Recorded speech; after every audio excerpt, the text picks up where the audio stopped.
How's it going, everybody? Welcome back to another episode of the Hip Drop Podcast. We are 5 weeks into the NFL season.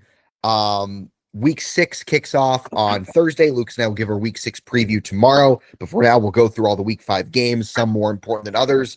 And we will start, Lucas, with the most recent one. The Kansas City Chiefs lose in Duval on Monday Night Football, 31-28 to fall to 2-3, their first 2-3 start since 2021. Meanwhile, the Jacksonville Jaguars matched their win total from last year. I don't know how. They are 4-1. Liam Cohen's making an early case for Coach of the Year.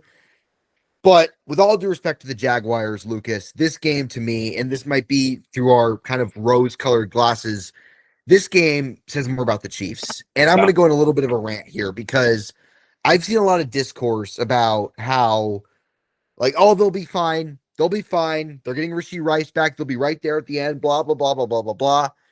And I understand that line of thinking, and I'm not trying to be a super Debbie Downer. With that being said, this team has sucked in 4 out of 5 games this year. And this game was the worst loss because week 1, that sucked. It was annoying, but you're in a different country. You're playing on a Friday. You lose your top receiver on the first drive. It's an understandable loss. Week 2, you lose to Philadelphia. Okay, fine, whatever. Philadelphia is a significantly better team than Jacksonville. And then you're in a dogfight with a absolutely unequivocally god-awful Giants team for 2.5 quarters, and you pull away in the end. You win 22-9, but that game was close for about, a half a quarter. And then you put it all together against a Ravens team that, quite frankly, sucks. The Ravens have quit. They've given up. Like, they feel kind of cooked. They have nobody on defense. That's the only really good game they had this year on both sides of the ball. And this team, they're undisciplined, 13 penalties. Defensively, they were horrific last night after the first couple drives. Like, I think the game really turned when Jalen Watson committed that penalty on 3rd and 15. And then Nick Bolton and Drew Tranquil looked like 2 short bus riders trying to catch a pop fly in a charity softball game. If anyone's offended by the terminology, I apologize. That was ridiculous. That game I got really bad vibes when that play happened. And then, of course, Jacksonville scored a touchdown. Lawrence made a nice throw to Parker Washington for the score. And offensively, look, they were good. They scored 28 points. They had nearly 500 yards of offense. But we can't mention the offense without the pick 6 that Mahomes threw right to Devin Lloyd, who Devin Lloyd, by the way, has been like one of the best players in the NFL this year. Like, he's been ridiculous this season. He was a pretty run-of-the-mill linebacker the first 3 years of his career. In his contract year, he turns into prime Luke Kuechly. I don't know what's going on there. He made a nice play. But Mahomes, I've seen a lot of it was a really good play by Devin Lloyd. And it was. But Patrick Mahomes is in his 9th season. You can't, I feel like you should see him. I don't know, man. I hold him to a higher standard. By and large, I thought he was fine last night. I actually say he was good. He was good last night outside of that play, but that play was pretty costly. And then defensively, you get walked down by Trevor Lawrence, who I still don't think is great, although probably had the second biggest win of his career last night. Of course, that comeback against the Chargers would be first. You get walked down. And then that ridiculous play at the end where Chris Jones couldn't be bothered to tackle Lawrence. He was too busy yelling on the sidelines. It feels like the Chiefs have an annual sideline crash out every game outside of the Ravens game where somebody's yelling at somebody. It's happened every game this year. They're more worried about that than actually making plays. And of course, the special teams. Holy hell.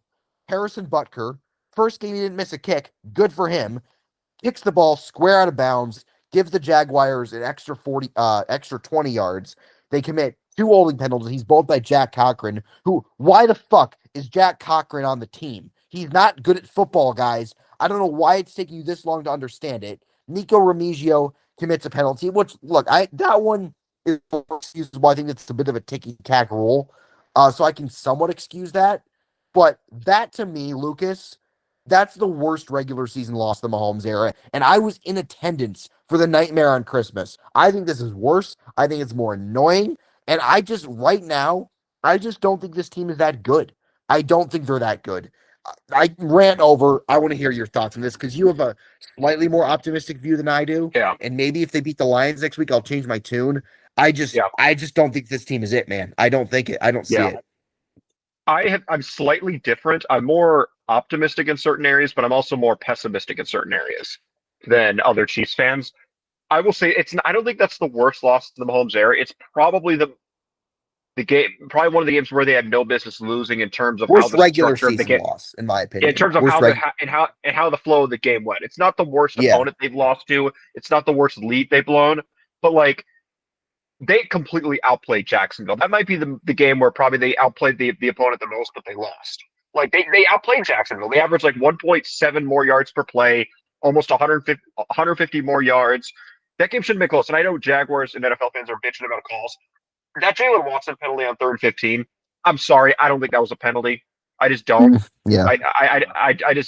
Brian Thomas slipped. The ball wasn't catchable. I think if they reviewed that, they would have pulled that flag back. But I'm going to start with because you said a lot. I'm not going to like echo what you said. I'm just going to say what I think. I'm on the I said this in our group chat last night. I had two kind of hot takes. One of which I walked back a little bit.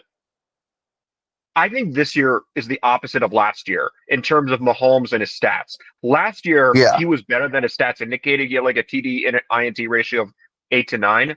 This year it's the opposite. His touchdown interception ratio is actually pretty good. I don't think he's been nearly that good. I just don't understand what people are saying. Like, oh, Mahomes has been fine this year. Like, what the fuck are people watching? His deep ball has gotten worse. He's made worse decisions. His accuracy is about the same as last year, if not worse.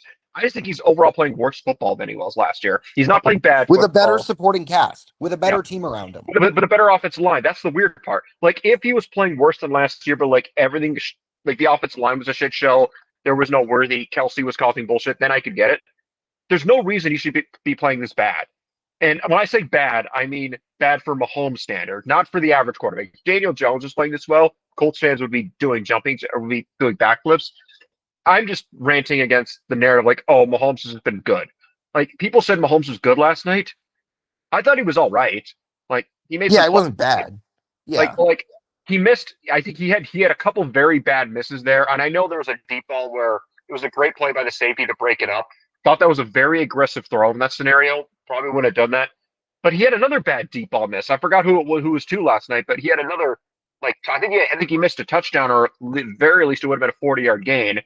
And his deep ball has been worse than last year. He had two deep completions yesterday, so his box score numbers are going to look good. But the throw to Thornton, granted he was pressured, he had to get the ball out quick, or else he's going to get lit up. That was a terrible throw in practice. Like, Thornton had to come back for it. It's not his fault that it was a bad throw. He had to get the ball off quick, but that wasn't a good throw. And then he had another deep shot to Thornton, who was on the sideline, but Thornton was just standing there, 35 yards down the field. Mahomes just hit him. So Mahomes didn't do anything special. I think this year it's more valid for people to say he's having a down year than it was at this point last year. But I'll move on. I know I'm in the minority. I think this defensive line's a problem. Like, Oh yeah. and I think there are two guys that matter on the defensive line: Chris Jones and George Karlaftis.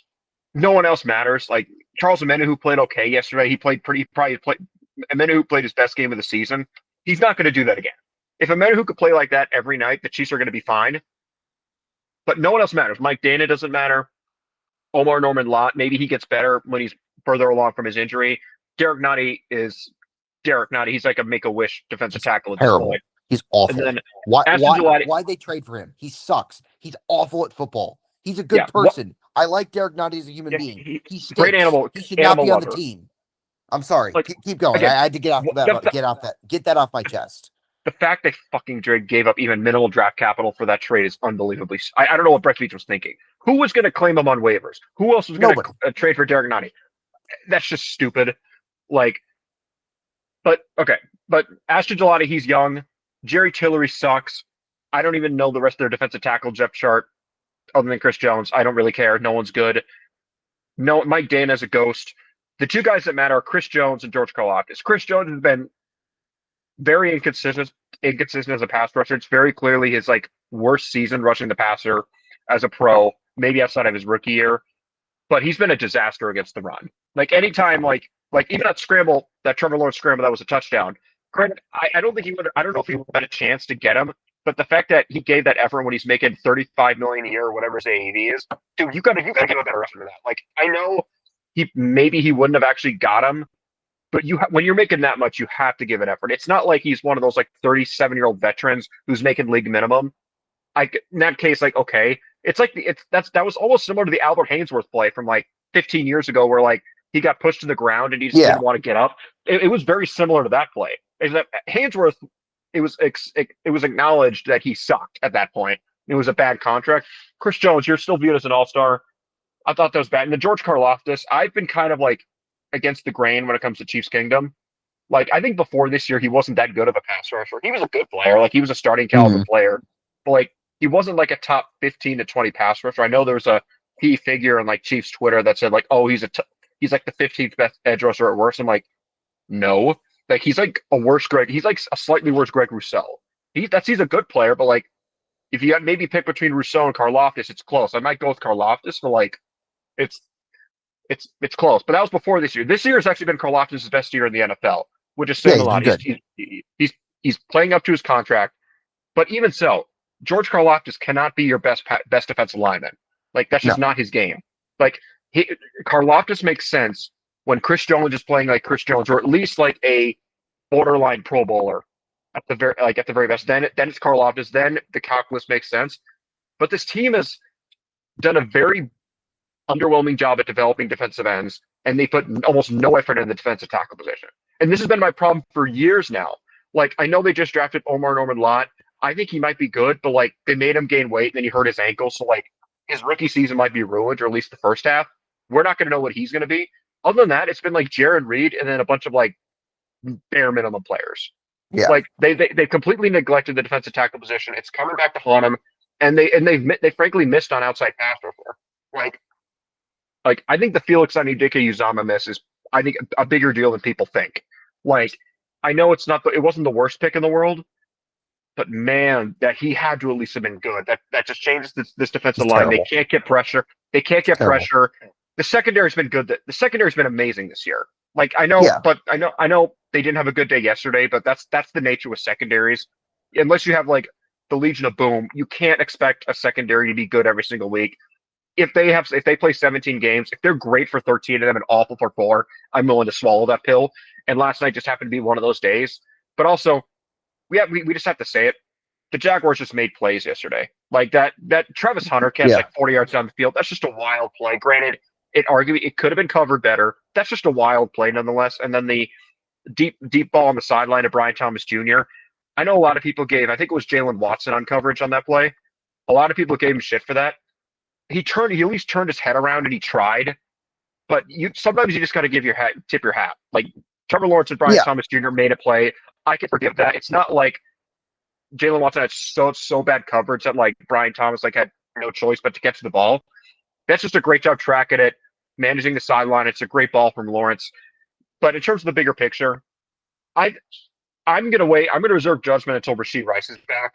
Like if they have like 2 or 3 games with Rice and they're still being goofy and they're still not playing well, especially on offense, then I'm gonna go full doomer. I'm gonna be like probably more pessimistic than you. But I really do think Rashee Rice is one of the very true difference-making players in the NFL at the wide receiver position. Might not be top 5, but I think the fact that he's gone absolutely matters. And I'm going to hold off judgment. I'm going to have a piece coming out for Arrowhead Addicts sometimes this week where I'm pretty much going to say this Lions game is now a must-win. And which is not a good thing. Not a good thing. The Lions secondary is going to be shorthanded, so maybe they can throw the ball, but they're going to have to block Aiden Hutchinson. So Josh Simmons and Juwan Taylor are going to have to be on their game, because if Aiden Hutchinson's going to ruin the game, Chiefs are not going to win. Yeah, and shout out to Juwan Taylor. He's actually been pretty good the last couple weeks. He had a penalty last night. It was not his fault. It was Tyquan Thornton's fault. Troy Aikman pointed that out on the broadcast. And I'll say one more thing, because we do have other games. We'll move on quickly. Actually, 2 more things. I think there are people in this fan base, and people who I really respect, who know more about football than I will, who I feel like they, for whatever reason, they kind of like view Mahomes as like the sacred cow of the team. Yeah. Can we just admit, like, he played a big part in them losing that game last night? Yeah. And like, I get it. Like, if Caleb Williams threw that pick, if Drake May threw that ball, if Cam Ward threw the ball, like, I'd be like, okay, fine. It's a young quarterback in fewer than 20 starts. We can live with it. Patrick Mahomes is in his 8th year as a starter. That can't happen. And I understand Devin Lloyd, give him props. He made a great play. He's had an outstanding season. But it wasn't just Mahomes. The special teams, again, a train wreck. They can't cover a kick to save their lives. The Jags had plenty of good returns. Defensively, they just didn't make the plays. I think the game really turned when Drew Tranquil tried to be hero and ran into Nick Bolton, who definitely would have picked that ball off. But I'm gonna one more thing. This coaching staff. And look, I think this is gonna be a slight overreaction. I'm not saying to fire Andy Reid and to fire Spags and Dave Tobe. I do think there's a sense of like senileness on that coaching staff. A lot of them are north of 60. They're older coaches. Andy Reid's like what, 67, 68. Spags is in his 60s. Tobe's in his 60s. Like when you look at the teams like the Jags and the Colts and I'm trying to think of other good teams with young coach, like a lot of teams with like young coaching staffs, the Rams, guys who are, I feel like, more innovative.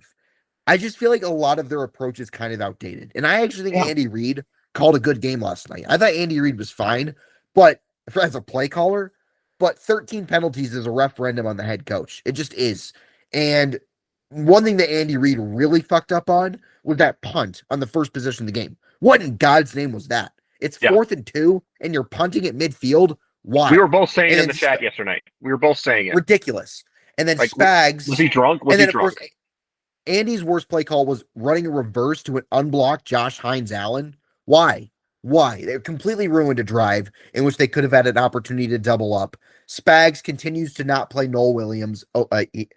Trotting Shamari Yeah. Connor out there, trotting Mike Dana out there. Like he's trotting these guys out there. I don't give a shit if they know the system. They stink. They're not good. Mike Dana has done decent things for the team. He's not good at football in 2025. He's not.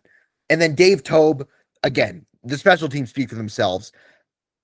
I think there's part of this coaching staff is a little bit outdated. I hope I'm wrong. We'll see how the season progresses.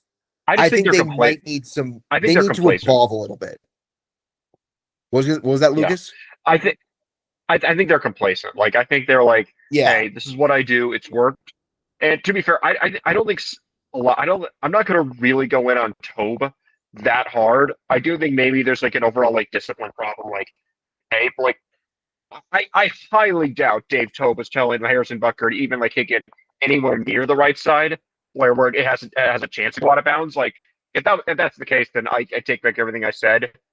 But maybe that was the call. They wanted to try and get the ball to land like at the numbers or a little bit inside, and Butker messed it up. At that point, that is Tobe's fault. And I don't think he told Jack Cochran to take 2 holding penalties on long returns. So like I don't think all of that is on the coaching staff. But I do think you did bring something up. I don't know why the fuck they're not playing Noah Williams. I don't get it. Like he's objective. Like I think I say this with complete sincerity. I'm not trying to be a homer. I know the Chiefs are my team. I think Noah Williams could be a really fucking good corner in this league. Like I think if he develops the way I think, he could almost be like L'Jarius Sneed 2.0, but with like better ball skills. Like that's I think the world of this kid. I was a big fan of him coming out. He's a true boundary corner who's big and he's strong and can actually play the ball. He's not the fastest guy. He's not going to be like a Pro Bowl or All Pro corner, but I think this guy could be a bona fide boundary corner that you can trust. Just play him. Like he's been amazing. He's PFF's highest rated corner through 5 weeks. 5 weeks, granted, the sample size is low, but like that proves that he's doing something right. And he's taken penalties, but like I didn't really view either and any of his penalties as like egregious. It's almost like fine, if you're gonna be aggressive and play that style, that's gonna happen. It's cost of doing business, but just play him. Like, and if he proves after 2 games with a big sample size he can't handle it, I'll take it back.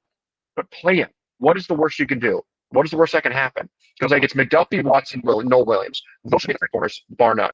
And if they're only playing 2 corners, it should be McDuffie and Watson. Fair enough. You don't want Williams to be out there when you're in base, but Williams should be the 3rd corner on the board. Like Christian Wallace or any other guy, Shamari Connor. It should be McDuffie, Watson, Noel Williams in order should be getting the most cornerback snaps. For sure, absolutely. Now, as much as we can vent on the Chiefs, there were other games that were played this weekend. A really good game, maybe the game of the weekend. Last Thursday night, Niners-Rams. The Niners stunned the Rams in SoFi, 26-23 in overtime. They improved to 4-1. The Rams fall to 3-2. The Rams special teams really cost them this game. Joshua Carty missed a PAT. They I mean, they had an abundance of other special teams errors, but that was the big one. Of course, they had two block kicks against the Eagles. That really cost them in that one. And Mac Jones, stepping in for Brock Purdy, came in and balled out. He was excellent in this game, made some really nice throws. Uh, Basically played as well as you could ask for him. Mac Jones has been very good in his three starts this year, proving that he is, a really good backup, if not a borderline starter, maybe. And the Niners had a laundry list of injuries in this game. George Kittle didn't play, Ricky Pearsall didn't play, Jawan Jennings was out. Of course, Nick Bosa is out for the year. And like, I like this Niners team, man. I think Kyle Shanahan has done an excellent job coaching this year after a bit of a rough year last year, coming off a Super Bowl loss. The reason I struggle to call them contenders because of their injuries. I don't trust them to stay healthy, especially with Bosa out for the year. Like, I struggle to see a Nick Bosa-less 49ers team getting to the Super Bowl, which is, of course, in their home stadium. But they're playing above their weight. They're very well coached on both sides of the ball. Robert Saleh's done a really good job with that defense. And look, do I think Mac Jones is better than Brock Purdy? Probably not. He has been better than him this season, which kind of leads to a bit of an uncomfortable conversation, but I do think Brock Purdy will be their quarterback when he's healthy.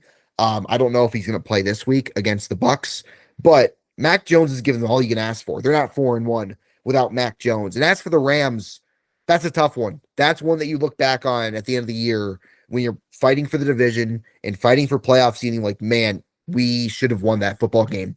And the a couple game losing plays. Kyron Williams fumbling at the goal line and what should have been the go-ahead touchdown. A really nice play by Alfred Collins, the rookie defensive tackle. And then it was 4th and 1. Sean McVay, I think, made the right call to go for it. But Matthew Stafford was once again excellent in this game. He's been maybe the best quarterback in football this year. He's been unbelievable. Matthew Stafford has been. And they take it out of his hands. They run it with Kyron Williams right at Fred Warner.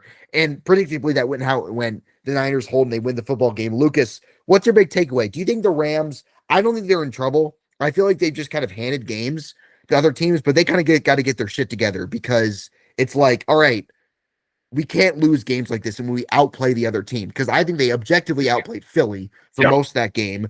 I think you could argue they outplayed San Francisco and they just let it get away from them in a huge, huge win for the 49ers. Yeah, this is a game the Rams cannot lose. Like, it's a home game on a short week against a divisional opponent with a backup quarterback. That's unacceptable. And I picked San Francisco to cover this game, so I thought the Niners were going to keep it close. Like, I believed in Mac Jones and Kyle Shanahan, so I deserve half credit there. But I just thought the Rams were going to finish the job. I mean, the Rams got to be sick. They're 3-2. Oh yeah. I think you can make an argument pounding week in, week out. They've been the best team in football this year. And the fact they've lost 2 games just due to pure stupidity and pure goofiness, they just got to feel sick. I think they may have cost themselves the 1 seed already. They might look back and they might go 12-5 and be like, dang, we could have been easily, we should be 14-3 right now, but they lost 2 games. They had no business losing whatsoever. I think they've been awesome this year on both sides of the ball. Matthew Stafford's been amazing despite a bad offensive line. Another reason why I'd be nervous is the Rams' pass protection this year has been a tire fire. Hasn't been the worst in football because the Dolphins and Cowboys exist. But man, like, you got to be nervous with Stafford at his age and his like tendency to always be banged up. Does it turn at some point? Is there just a week where he just takes one too many hits and he's just not the same guy for a month, and he doesn't even play because of this offensive line? It's almost like they're wasting Matthew Stafford playing well with a bad offensive line, and maybe that turns because I don't know how well they can keep playing with it, but the offensive line is performing this poorly. Yeah, I mean, the Rams, they got to clean up. Luckily for them, they play a Ravens team that basically is starting you and me and like 9 other bozos on defense. So they should get a win. They get to get to 4-2. So a bounce back opportunity for them, but they've kind of limited their margin for error, especially with how competitive the NFC West is, with Seattle playing better than we thought they would, and the Niners really punching above their weight. They deserve a lot of credit out in Santa Clara. We'll see if they can keep it up. But I do think their ceiling is lower because of Nick Bosa being out. But when you have a coach like Kyle Shanahan, you have a very high floor, and I think they'll probably be a playoff team at this rate. We'll see how Brock Purdy plays when he gets back. All right, across the pond, we'll be quick on some of these lesser games. Lucas's hometown Vikings get a bounce back. They beat the Browns 21-17 to improve to 3-2. The Browns fall to 1-4 in Dylan Gabriel's first start. it was a typical Carson Wentz game. He made some nice plays. He also made some plays that looks like he doesn't belong in the NFL. He threw a go-ahead touchdown to Jordan Addison. Dylan Gabriel, I thought was, decent, I guess, for his first start against the Brian Flores defense. He threw a couple touchdowns. He didn't really throw the ball down the field. The Browns stink. I mean, that's pretty well known. They traded Joe Flacco today to the Bengals. We'll touch more on that tomorrow. And the Vikings, look, they're 3-2. They get a needed win. They're at their bye, and they're going to they're going to be getting JJ McCarthy back against Philadelphia in Week 7. So Lucas, Carson Wentz was 2-1. He held them above water, and he did his job for the most part. Yeah, I actually think Carson Wentz played, I think, better than maybe we viewed in real time. Like I think he played relatively well, not amazing, but he made a clutch throw or two. That's all he really needed. Didn't make the big mistake like he did against Pittsburgh. And I think Dylan Gabriel played well enough to justify, okay, we're comfortable giving him the keys. Like the Browns, I don't think expect to make the playoffs. So, and it's not like he was a disaster where like, dude, if we play him, like we're gonna lose the locker room. He definitely played well enough to where they can definitely justify starting him for the next like month or two. And then maybe if he doesn't play well enough, they can maybe go to Shador. Yeah, for sure. All right, next game. Texans, Ravens. Good Lord. The Texans go into Baltimore and absolutely destroy whatever on God's green earth is left of the Ravens. 44-10. CJ Stroud, nice bounce back. Looks like the guy in his rookie year threw 4 touchdowns. He had a QBR in the 90s. CJ Stroud was excellent in this football game. It was nice to see him play up to his talent level. Meanwhile, the Ravens basically quit. Cooper Rush was predictably awful against the Texans' elite defense. The Ravens didn't show up. I understand you're missing guys. Losing is acceptable. Losing by 34 at home is not. And the Texans, Lucas, quietly, okay, maybe finding their groove a little bit. You're 2-3. Now, unfortunately for them, they have 2 4-1 teams in their division, so they have some ground to make up. But it looks like CJ Stroud has gained some confidence back. Yep, I think he's easily his best game of the season. I think this defense is quietly starting to figure it out. 10 points allowed in the last 2 weeks, 27 in the last 3. This defense is pretty good. Their pass rush has been excellent this year. I still question them whether their offense could keep it up for a long period of time, but if they can get their rookie wide receivers out of Iowa State to up the speed and play well, this offense could be really good, even with poor pass protection. Yeah, and for the Ravens, man, look, I understand their record after their bye is a joke. It's very easy, and you think they get Lamar back. I think they're going to lose to the Rams, not to spoil our picks tomorrow. So I think Yeah. they're likely 1-5 at the bye, but I don't know, man. It just feels like a season from hell. I mean, they traded for Alohi Gilman today. Like Alohi Gilman's a fine safety, but like I don't know if that fixes much. No. I don't know, man. I just think it's just not their year in Baltimore, which makes the missed opportunities the last couple of years sting even more if Yeah. you're a Ravens fan. All right, next game, Panthers Dolphins. I mean, excuse me, the Panthers come back and win 27-24 to improve to 2-3. The Dolphins fall to 1-4. Lucas, both these teams suck. The Panthers suck less. Let's move on. Yeah. Do you have anything to add? The Panthers might be home field merchants, and the Dolphins, this is a bad loss because Tua was objectively excellent in this game. Like, this is the best game by far Yeah, it was that pretty Tua good. played. Yeah. And the fact that they lost is not a good omen. And we knew the Dolphins were bad, but like, what would have happened in this game if Tua was just meh? It could have looked exactly like the Falcons Panthers game for 2 weeks ago, but I have nothing else. Yeah, both these teams are terrible. But good on the Panthers. They have the same record as the Chiefs. So that's the reality of the Chiefs at this point. All right, next game. My God, Colts Raiders. The Colts absolutely destroy the Raiders 40-6. They keep rolling. They're 4-1. Daniel Jones continues to play solid football in Shane Steichen's system. And the Raiders are an absolute tire fire. Like Pete Carroll's got to be wondering why he took this job to come out of retirement to take this job at 74 years old. And Geno Smith has maybe been the worst preferred starter in football this year. And look, I thought Geno Smith was an above average quarterback in Seattle. He's looking washed at this point. He's not playing well. He throws 9 interceptions, 2 more in this game. And the Raiders, who I thought were a frisky 8-9 team going into the year, they stink. They're awful. And they had an opening 1 week win against New England. It's like, okay, Raiders, maybe. No, they're still the Raiders. They're actually might be worse than they've been the last couple years. And the Colts, they're playing really good football right now. They're playing the best they have since at least the Andrew Luck era. Yeah. Yeah, Not much to say. I think the Colts. I don't think the Colts are a true Super Bowl team. I think the Colts have been doing a good job of beating up on some bad teams, but Yeah. full credit that's what they're supposed to do. I think the Colts are going to be. I think they're a safe playoff team unless something very weird happens. But I think they're honoring Jim Irsay's legacy very well by being 4-1. They're going to play a Cardinals team this weekend. I think they should win that game, but we'll see. But yep, the Raiders. I don't know. I guess I overestimated Geno Smith. I guess the Seattle is the system because Russell Wilson and Geno Smith have both stunk after leaving that state, and Yeah. Sam Darnold's playing at an MVP level again. So I guess it's the system and it's not the players.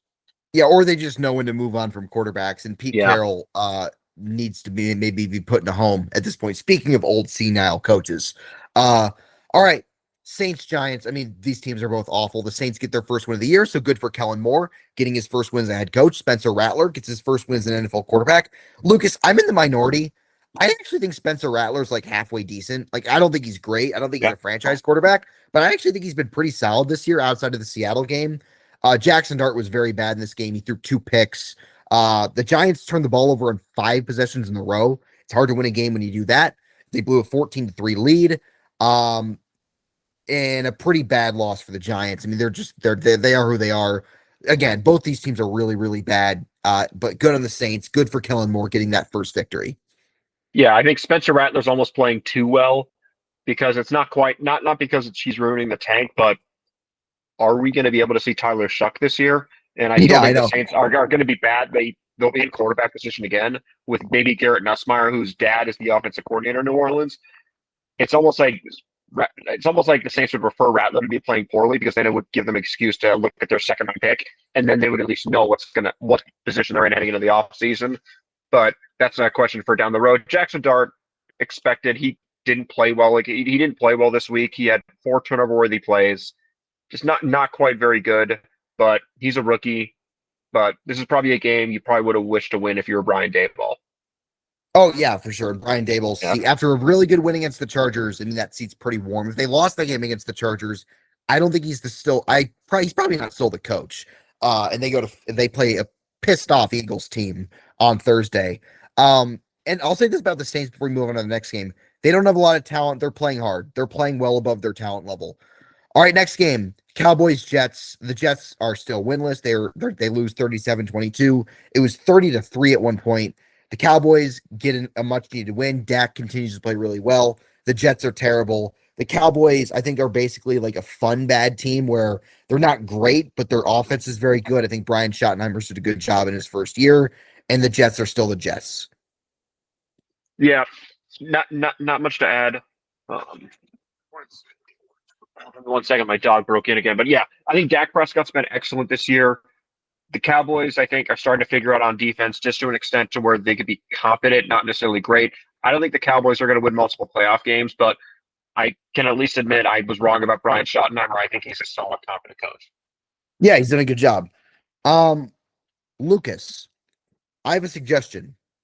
We still have, let's see, 1, 2, 3, 4, 5, 6 games left, and we both have an obligation in 4 minutes. I'm wondering, should we split this episode in two and do the second half of this episode later on tonight?